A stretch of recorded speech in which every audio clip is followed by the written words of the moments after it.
Joanna Cherry is a QC and SNP Member of Parliament at Westminster. As you may recall, she led the successful court challenge to the Prime Minister's 5-week suspension of Parliament, and she's live on the programme now. Welcome, Joanna Cherry. Morning, Paddy. 2 letters. What's the message?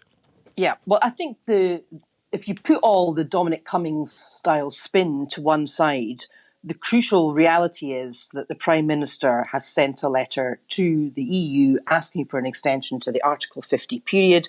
Donald Tusk has acknowledged that and assessed that it will be considered. So I think that is the crucial political reality the Prime Minister has had to back down. And that means that the Benn Act and the legal action taken by myself and others in Scotland to make sure that the Prime Minister obeyed the Benn Act has worked.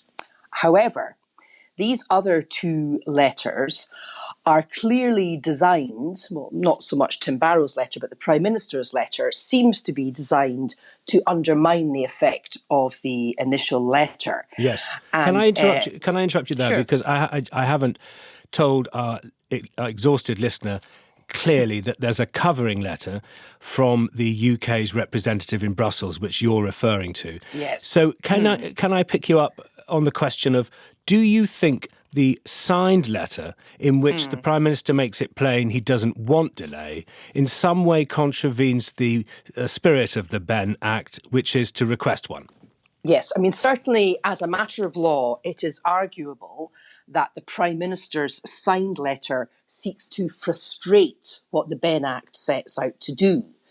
And the principle of frustration is well recognised in the law of Scotland and the law of England.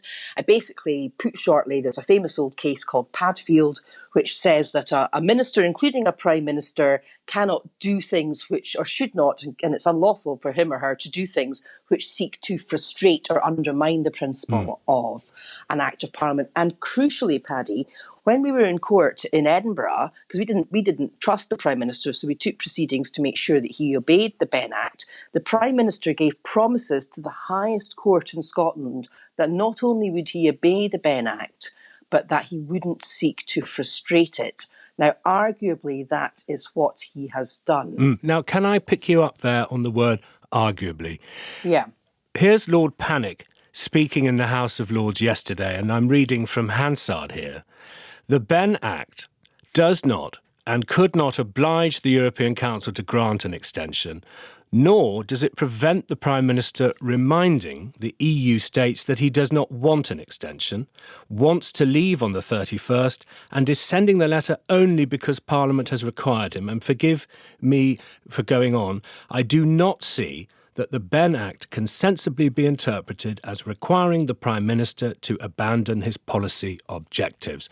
That's a very strong counter-argument to yours. Well, it isn't actually. I mean, obviously, David Pannick's absolutely right that the Benn Act can't force the EU to grant an extension. That's a matter for the European Union. But the second part of what David Pannick said yesterday is completely in line with what the Scottish court said, which was there's 2 separate things here. There's what the Prime Minister is required to do as a matter of law, and there's the Prime Minister's policy objectives. And we all know what the Prime Minister's policy objectives are. He wants us out of the EU, PDQ, with a no deal if necessary. However, the Prime Minister doesn't have a majority. He's the Prime Minister of a minority government. Right. Parliament has passed an act requiring him to seek this extension, and he has promised a court that he won't seek to frustrate that act. Now, ultimately, it would be for the court to decide That's right. whether or not he has frustrated the act. But I think what we should focus on here is the political reality. Okay, the Prime Minister has backed down as a result of the action taken by Parliament. He has backed down and sought an extension. Now, we all know that the European Union don't want a no-deal situation either. Yeah.